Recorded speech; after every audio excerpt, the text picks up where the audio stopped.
All right. Hello, everybody, and welcome to one of the absolute best games of the last week in StarCraft. Not just that, one of the best games in a while. This here is the best map from the grand finals of ASUS ROG. It is between, of course, Team Envy's Maru in the top left, currently the best Terran in the world, up against, in the bottom right-hand side, arguably the best Zerg in the world. This is Dragon Phoenix Gaming's ROG. Now, of course, ROG is a world champion. Maru is not, but Maru did a little thing called win 4 GSLs consecutively. He won every GSL, the best tournament in Korea. Arguably, some people would say it's even bigger than winning a world championship. I don't hold that view, but he's an absolute tank. He won every single GSL in 2018, and he won one at the start of 2019 as well, I believe. It was 4 in a row. I think he's won 5 in total, because he's also, of course... he's made a couple of finals this year as well. Did just get eliminated from this current season, but he's an absolute monster and a big beast as well. I think Maru is not as good as Clem in this specific matchup in standard play, but if he understands his opponent, he's better at cheesing than Clem, number one. Way better at cheesing. Oh, thank you so much for the support, yo. I'll finish that thought in a moment. Big thank you, Candy Bombers, for the 5 gifted subs. Welcome to the Pigstarcraft. Everyone who just got a gifted sub, I'll give you guys a big bacon slap between games. Thank you so much, Candy Bombers. Going way above and beyond there. Much generosity. So, Maru is better at cheesing than Clem. Clem is, we consider the best Terran versus Zerg in the world, but Maru's better at cheesing. He's also better at playing endgame, late game. So if he's up against someone who he knows is playing like Mass Lurk or Baneling, he can switch gears and shift into this super defensive focus where he just planetaries off, gets Liberators, gets Ghosts. One of the best Liberator Ghost players, one of the best Liberator late game players in general. We've seen him play Liberator Viking versus Protoss late game as well, where it's just Ghosts, Liberators, Vikings fighting off Skytoss. So there is some really cool shit he can do. Now, he scouts early. He sees its pull first. Rogue hit his Zerglings on the high ground. He was hoping the SCV would run up the ramp and he could kill it, and then he's going to sneak those out the left. However, guess what, guys? Simple adjustment for Maru. He says, look, I know early Zerglings could be coming. He's going to see if he can catch them on the right side, but then he'll quickly go back because he's got to defend this boy here, building the command center. That being said, it's almost finished. These Zerglings, though, do they risk coming in? The Overlord Rogue's going to see the Reaper leave, and his Zerglings probably will go in, but the Reaper just stops there. He's like, I know you can see me, and I also know you're not going to risk running in while I'm that close. So a little bit of a Zerg versus Terran standoff there for the early stage. Not rallying the third guy onto gas just yet. That's curious from Maru. So he is taking the second gas, but he's not prioritizing it as much as minerals. That's interesting. Okay, wow. I usually see people pull off minerals onto that. Just a real small adjustment tells us that Maru wants to make sure he gets that third command center down right on probably about 4 minutes and 5 seconds. Doesn't want to go for the 4 minutes 21. 2 Hellions on the way. They're not out yet. These Zerglings with a super quick ling speed. Gonna get 1 SCV. That's a pretty fresh mule, but they're not able to secure that kill. The early ling speed for Rogue, the early pull first, hasn't really done any damage to his opponent, but he's got a lot of freedom. 1 creep tumor is going to spread back up through the main, other creep spreading out the front, his third's on the way, and he's actually going to go Overlord speed. So Rogue is going to get that upgrade. When that kicks in, his Overlords get like, I don't know, quadruple the speed, triple the speed, way faster, and he's going to be able to scout all the tech coming out of Maru. Unfortunately for him, Maru's not really going hard on any sneaking aggression. This pays off most if your opponent's doing a Hellbat attack, they're doing some sort of surprise all-in. Instead, it's just Hellions, adding a Viking to clear up Overlords, and yes, it's still faster than Speed Overlords, so it'll still be able to catch those eventually. And it just looks like he's going to drop that third command center here. Like I said, about 4 minutes 5, I said before. It doesn't look like he's got the money. He's not missing a beat on Hellion production, and he's actually gone for a Liberator behind this as well. So Maru is actually looking to find some damage in this early stage. Picks off a creep tumor. Viking will clean up this Overlord, which does see no add-on on that starport, and that's going to be a big sign for Rogue to drop Spore Crawlers, at least on the exposed bases. Maybe not on his third, because his queens will be around here, but he'll probably drop a Spore up there, down here, just to prepare for the option of that Liberator. Oh my god! Thank you for the 4 gifted subs, Candy Bobbers. Thank you so much. You're being ridiculously generous, chat. Oh my god. I gotta say a proper huge thanks to you after this cast. So that's a 4 minute 25 command center, not the earliest. Whereas he's already got 8 Hellions out, and now he's swapping his factory, building 2 more barracks. Maru does need to do some damage with this. He can't afford this to just be like a, oh yeah, I built 8 Hellions and a Liberator and also a Viking, and I killed 1 Overlord. He needs more damage, absolutely. And yes, that is, for those of you new to the stream, the sound of Dot, my wife, slapping me in the face with a strip of raw bacon while I was sitting in a bikini in a hot tub. It's fun to be reminded of my proudest moments on the internet, guys. Thanks. Really appreciate that. Thank you, Candy Bombers. Really cool. Super cool. Super cool, internet. Spore Crawler finishes right on time. Great pull on the drones. Liberator doesn't find anything. Oh, this is looking so solid for Rogue. Maru comes in, but the Lings, he pulls back. He doesn't want to clump those Zerglings, or the Hellion Splash will do big damage. The drone's looking a little exposed. Oh, this looks really good for Rogue, to be honest. This is such a good surround. Only 3 drones. Unless that Liberator finds damage in the main. No, it doesn't. The Queen kills it, but a Viking lands. He didn't notice the Viking. Rogue is such a strategic genius, but he just lost 5-6 drones to a bloody Viking landing in the main. Who does that? So this is it. Rogue is a strategic genius. He's not quite as fast and free-flowing as someone like Beyond, Maru, Dark. Dark makes crazy comebacks all the time, right? Rogue is a guy who we call him the hype killer. So for those who are wondering, why do we call Rogue the hype killer? It's because the way he plays the game is so strategic, and he's so good at preparing for his opponents and taking advantage of their like habits and stuff, things where they think they're playing a solid game, and he just cuts a corner knowing that they won't punish him in the window where he's being greedy, and then he fucks them up with such brutal attacks. And he does this all the time. And because of that, he will play a guy like Maru, who's the best player in the world, and he'll just dick him in the most one-sided match. Like GSL Season 1 Grand Finals was between these two. And what does everyone remember from that Grand Finals? Rogue made roaches and just killed Maru. Like a bunch of games in a row. It was one-sided. It was not fun to watch. I went and broke it down later, and there was some real beauty to how Rogue tricked him multiple times, to how he hid the roaches coming out. But if you're not paying attention to the tiny details and the mind games and thinking about it mindset and preparation-wise, on the surface level, Rogue literally just wins games in the most boring fashion. Because you're like, what? But this time around, you can see he's made that mistake against the Landed Viking. He's going to lose the 4th, guys. That's going to go down. He does get a Ling run by, and he's picking off SCVs, but is that enough to make this worthwhile? Losing the 4th hatch is pretty big. He's taking a 5th in the bottom, actually, so losing the 4th is not that big of an issue. He's got another one out there. He takes the Widow Mines down. These Marines are getting wrecked. This is getting well worth it. But wait, Maru's got medevacs. Evac. Get out. Load up. Maru, don't fight with SCV. Oh, look, he's got the Marines on the high ground. And the medevacs are healing. That one Marine with the medevac healing it. And the Marines on the high ground. He actually defends that. The power of medevacs, stacking the SCVs and everything else. Big thank you, Meaty Ogre, for the 5 gifted subs. Dingleberry, the gifted sub. Muso with the gifted sub. You'll be savages. Thank you very much for hitting our goal today, guys. I really appreciate it. Baneling coming in, gets instantly focus fired by Maru. Watch out for the Widowmine friendly fire. Oh, what's that? Watch out for the Widowmine friendly fire. Maru unburrowed the Widowmines before they could shoot his own units. Beautiful play by Maru there. He was aware that the Zerglings were right on top of his Marines in the center of mass, so if a Widowmine did fire there, it was going to do more damage to himself than to Rogue. Now, Rogue's already got mutas across. He's got to go in. He's got to commit. He's got to do damage with these mutas because Maru's already hitting him with a Widowmine drop and a Marine attack. I think he's guaranteed to take damage at home because he doesn't have Banelings yet. He gets 3 SCVs. Big attack there. He's got to keep this base alive, and I think he can. But, oh my god, Maru's making him micro in multiple areas at once. This is so stressful for Rogue. It looks like his muta's pulled back. He only gets maybe one unit, 1 or 2 units there. Not a big deal. A few Zerglings and a Baneling is not the end of the world, but watch out. Watch out. Uh-oh. Oh, he's gonna pick it up, drop it, pick it up, drop it, pick it up, drop it like it's hot. Does go down, doesn't get to fire. Bit too fancy there for Maru. And he is defended. Rogue, 69 workers. Maru on 66. This is an acceptable scenario, I think, for Maru to be in economically.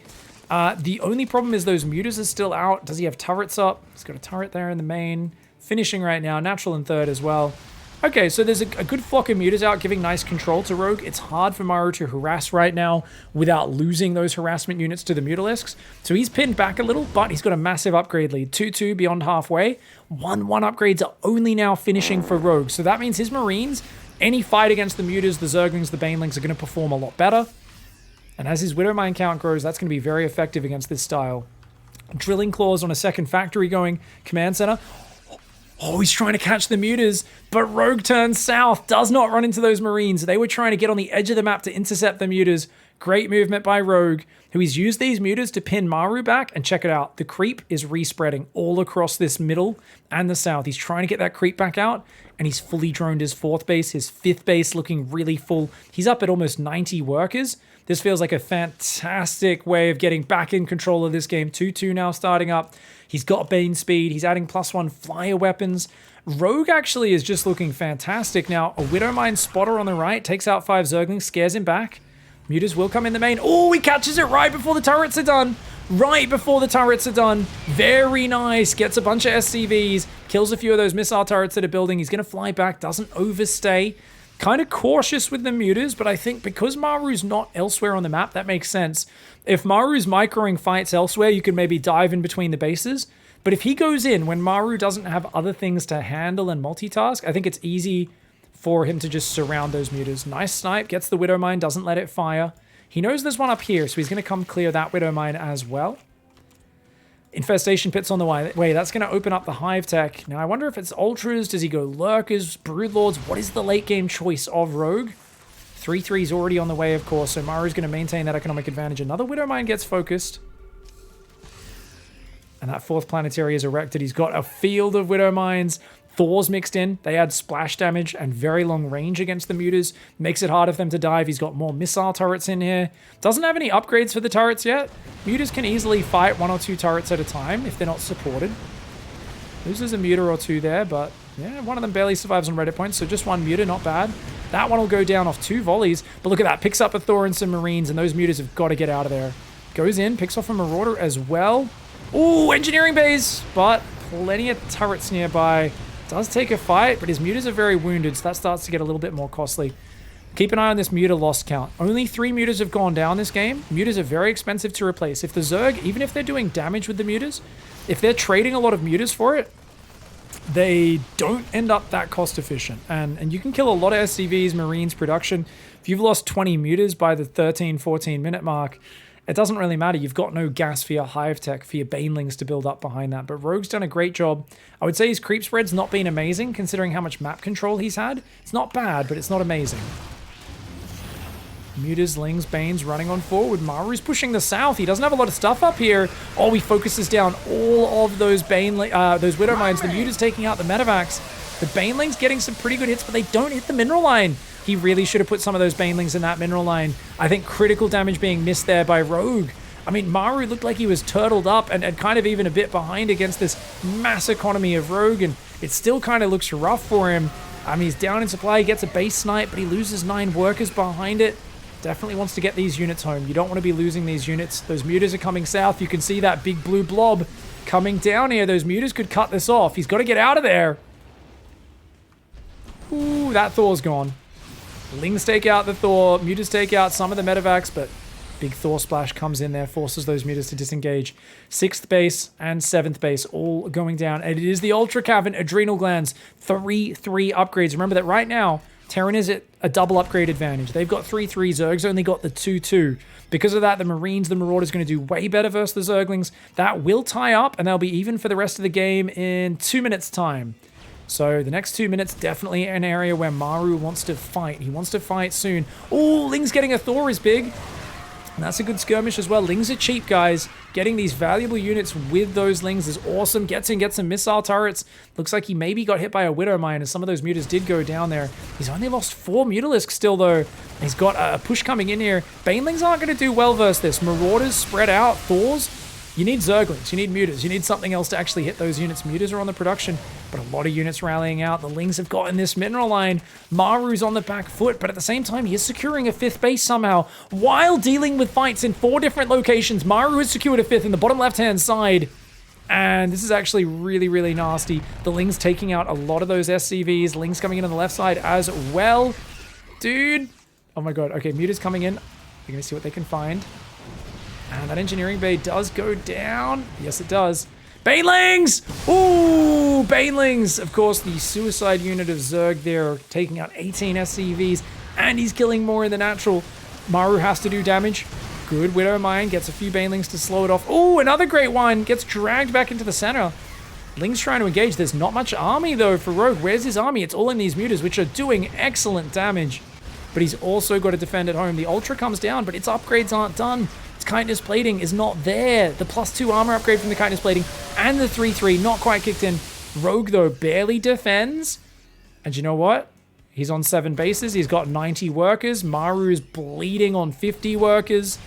This is so good for Rogue right now. Rogue has his hive tech in the ultras. He's got a good flock of mutas. They are getting cornered a little bit. Look at this. Nice job with the medevac, picking up that Thor, chasing the mutas down, getting some big shots on him.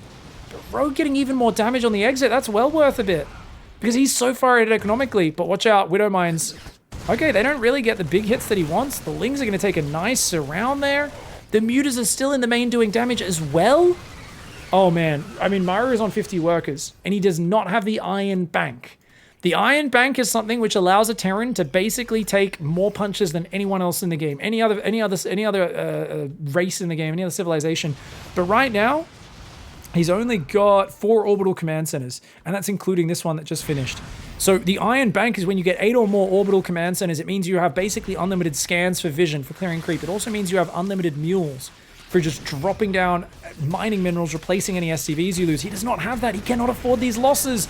Maru taking some big losses, another 7 workers. The mutas bypassing him. On the front though, Banelings rolling into Marauders and Widow Mines and not finding the damage. He's going to lose 2 bases in the south, I think. He tries to hold both bases weak. The Lingbane Ultra comes forward. The mutas come in from behind it. If Rogue holds this fight and this army, then he is looking poised to take the game. He's still at almost double the worker count. His income is fantastic. That Thor getting ferried in to reinforce comes on in. The Marauders still standing strong on the ground. Maru holds the position, wins the fight, and that was the fight he needed. He now cleans up both of these hatcheries that were just barely in the red there. If he got pushed back and they survived in the red, that was going to be a disaster. But as it is, Rogue, 94 workers. Does he have anywhere for them to mine? No, they're long distance mining. He's got these bases already full. He's going to run out of minerals. This Ling Bane style is very wasteful. It's inefficient the longer it goes. He's down 6,000 resources in the units lost. He loses another hatchery there. Maru picking up, saving some of the units and pulling back. Maru is still up 20 army supply. Even though his economy is not great, it's not like 58 SCVs puts you dead in the ground. If Rogue takes a good fight, it'll swing in his favor. But taking a good fight against Maru's control in this army, the Marauders up front tanking, the Widow Mine's punishing. Whenever the Ling Bane muta clumps up, and the Thor's also pushing those mutas out of the fights. And the Marauder count, 21 Marauders. At that number, you don't care too much about Ultralisks. If you get surrounded by them, Ultras will do great. But in these fights where Maru's picking where and how the fights go down, he is definitely looking like the player who has the advantage. If he can fight off creep, and the Ultras kind of run into him one directionally, he can basically just move and shoot. And using the stim and the mobility of the Marauders, he can run back, shoot down the Ultras in 1 or 2 volleys from the Marauders, and never really let the Ultras land hits. And that's kind of the downside of the melee units. The Zerg needs to try and backstab him, counterattack him, attack him where Maru's not ready, unless he can set up some sort of sandwich on the army and stop Maru being able to kite backwards and kind of disengage in these fights. Maru trying to attack on the bottom side. There's no anti-air there, so he can pick up and leave at any time. This is what I'm talking about. He can kind of just shoot, move, stutter step all day, move and shoot, move and shoot. When he gets in trouble, he can just pick up and leave if the mutas aren't nearby. Look at how many Banelings are going down.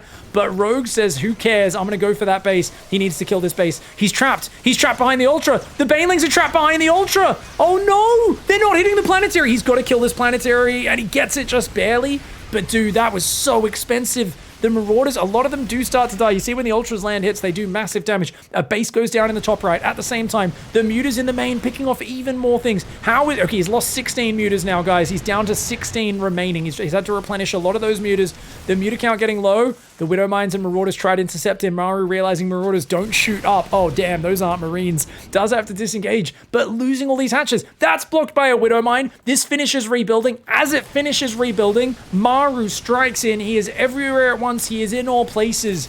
He is more powerful than anything else. He is an unstoppable force. Rogue here, he is the Swarm, but the Swarm is getting pushed back, and it's actually the Tides of Terran crashing into him at this point. His mutas are finally coming home to clean up this drop. On the north side, he's trying to hold onto this base. Widow Mines getting massive hits on the Lings and the drones at the same time. The Marine Marauder Ultra. Oh, okay, the Marine Marauder gets overwhelmed by the Ultra Ling. Only 1 medevac left. Does it though? Does it though? Does it though? Oh, what the shit? How are they still alive? Dude, those guys' whole arms are just covered in track marks. The amount of stim packs they've eaten, their armor's been scratched, their shields are broken, but they're running home. And I bet those 8 kill Marine, 11 kill Marine, 4 kill Marine, 2 kill Marine, 3 kill Marine, 3 kill. Every single one of those Marines has at least 2 or 3 kills, a lot of them with 11 or 8 kills. What the shit? This is looking so cost efficient for Maru now. 11 or 9,000 resources, about 10,000 resources more efficient here. 41k to 31k. These Widow Mines got to fire again. They never got cleaned up. I told you guys, Rogue is a strategy genius, but you put him in a messy game like this where it's pure fluid multitasking and mechanics. It's just fighting on all sides. It's all intuitive tactics. It's not high-level planning strategy. It's how do I move my units in 3 places at once and kind of adjust to the flow of the battle. And that's where Maru shows it. It really does look like he's the better player than Rogue in terms of how he dragged this back. Because Rogue did get ahead. He did have a massive economy lead. And he was doing great with the mutas. But the way Maru is able to still confidently push down multiple sides of the map and then just micro his way back while thrusting elsewhere. In this case, he did pull this side back. I thought that side would thrust in, but because he's denied these bases so much, Rogue's got nowhere to mine from. We can look at the income tab now, and not only is the work account down at even, but you've also got the income in the favor of Terran, who can drop mules on these bases. He's making another orbital down there. He's trying to remake an engineering bay. I think that's because he lost his engineering bays, so he can't make planetary fortresses right now. You need an engineering bay to make planetary fortresses. Marine Marauders trying to come back. The Widowmine's getting some big shots. 1 or 2 Ultras do go down, but that's a horde of Zerg. Dude, he's got to get out of there. Great choice to pick up the command center. He's going to have to sacrifice that. The mutas will take the command center out. Watch out for that Widowmine, though. Oh, okay. Doesn't actually get the biggest hit. Doesn't get the biggest hit. I thought it was going to get a lot more units. That one does a lot. And as you pull back, the units all start to get stuck behind each other. The mutas do clean up the command center. Rogue pulls back. Remember though, Widow Mines are recycling in this game far too much. Widow Mine's able to shoot only once every 30 seconds or so. 29 seconds to be exact.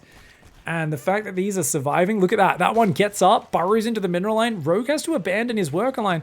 And Maru's not even burrowing it. He's like, yeah, you want me to burrow this? Waste it on a drone? He does end up not getting to fire, but he wastes a bunch of mining time, keeps Rogue distracted. If Maru can secure one more expansion, it's a big problem for Rogue, because Rogue has given up on the bottom bases. It's basically half a base, 1 full base, and then Rogue is going to need to retake the south side of this map. Ooh, Widow Mine takes out a muted, damages a lot of them. New command center on the right side of the map. We've got 16 Marauders, 42 Marines, 6 Widow Mines, 3 Thors, up against 20 mutas. Oh, wow! Ah! Oh, my Zerg heart bleeds. I mean, I play Terran as well, and I love using Widow Mines, but I see that. I can't help but commiserate with those poor Zerg, man. 19 Zerglings going down to that one Widow Mine. I was talking about the Widow Mine recycling in these games. You've got to be very active cleaning them up. And this is why often Zergs will have like a pack of Zerglings with an Overseer on a separate key. So if their main army's on one side, those guys are kind of roaming the other side, not just backstabbing, but cleaning up Widow Mines as they go. And we see like the absolute tip-top guys like Raynor so consistently dodging those mines. Rogue does a lot as well. But like I said, Rogue, an amazing player. He can be godlike mechanically, but what's just below godlike? I don't know, saint-like. He's bloody good. Oh, this is not an angle to attack, though. He's going to try and push. He's got Mass Baneling Ultra. Rogue knows his economy's worse in the long run. He's going to try and bust up this ramp. The Liberators siege up there. The mutas have to disengage. There's too many Thors. The Ultras are going to break the ramp. He's going to break it, but wait, no, the Ultras are falling. There's still some Marine Marauder left behind it. The Liberators never went down there because his mutas had to run away. He's cracked it. Rogue. No way. I said that's not the place you want to fight. Rogue says, what's that shitty washed up caster who doesn't understand the game? I just invested in 60 Banelings, pure Ultras and mutas. I needed to smash the ramp right then, because the longer I let you keep dropping mules on these bases, I'm going to do really badly on equal workers. And as a Terran, if I let you build up all the extra Widow Mine count and everything, all the pieces that support it, you're going to get another base, and it's much harder for me to defend these expansions. I need to crack this crucial location. And honestly, the bravery, that was a Sue-like bust. Sue will be forever known in StarCraft. He will be known in infamy for making decisions like that. To push into an objectively terrible position, but with the confidence of numbers, knowing that you have invested in a huge army, and like even there, that was disastrous Widow Mine hits, but he doesn't care. He says, I'll take a few bad Widow Mine hits. I will jump on top of your army and shut down this last vestige of your army, and that's going to push you out. He realized that he had such a concentration of units. Look at these 2 Widow Mines.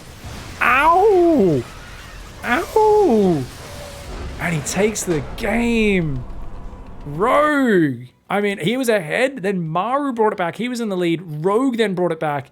Let's watch that last fight one more time, because I cannot believe he pushed up that ramp, dude.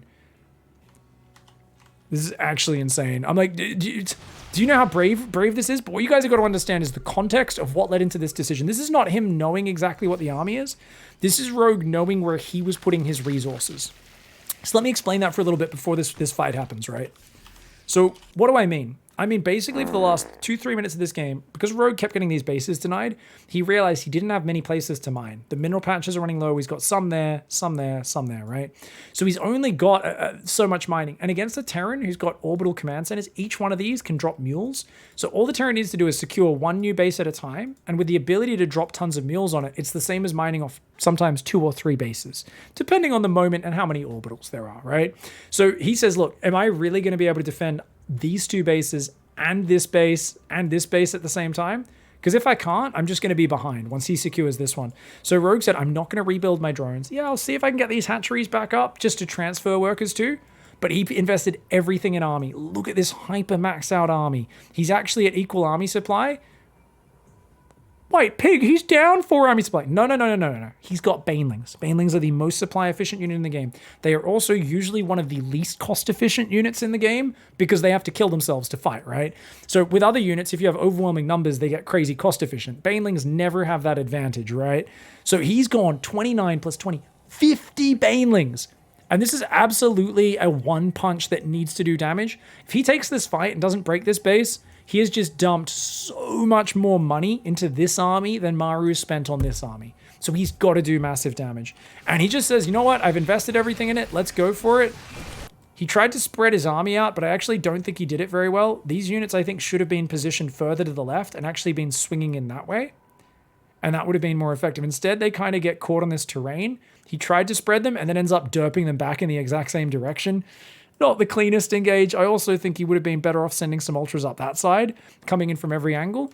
But it doesn't matter. Su is famous for doing attacks like this, where he would know he could just shove his units in a clump, up a ramp, up a choke point, into defensive splash damage.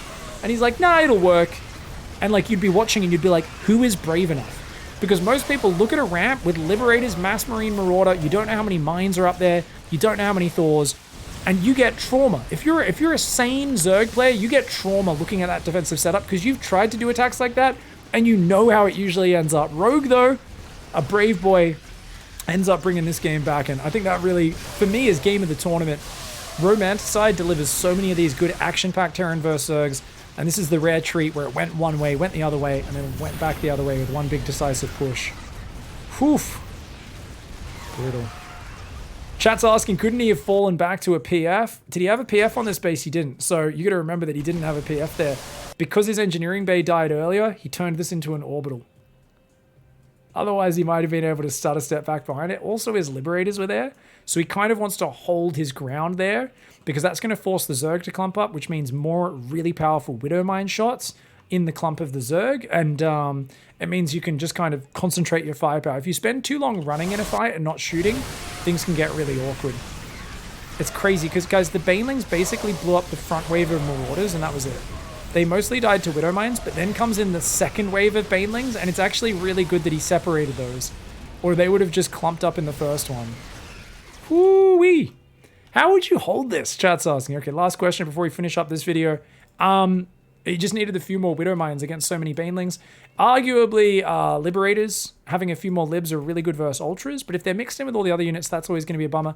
Ghosts are amazing at sniping Ultras. So if he had some Ghosts peppered in here, he could snipe the Ultras down. And likewise, if he realized this army was coming this way, he could have been a bit more organized with the Marauders in front, the Marines behind, and if he just had a few more Widow Mines firing throughout this, it could have been an absolute game changer. Obviously, he got caught with like his SCVs out, trying to transfer down here. So I think Maru was not prepared for this fight to come up this ramp. 2 of his libs were sieging in the middle of the battle, and they actually died immediately without doing anything, while these 2 libs did a lot. And you can see that his army kind of wraps around and gets surrounded a little bit. So a little bit of disorganization from Maru. It was a really close hard-fought game though. Very, very well played. GG's ROG. Fantastic game of the tournament.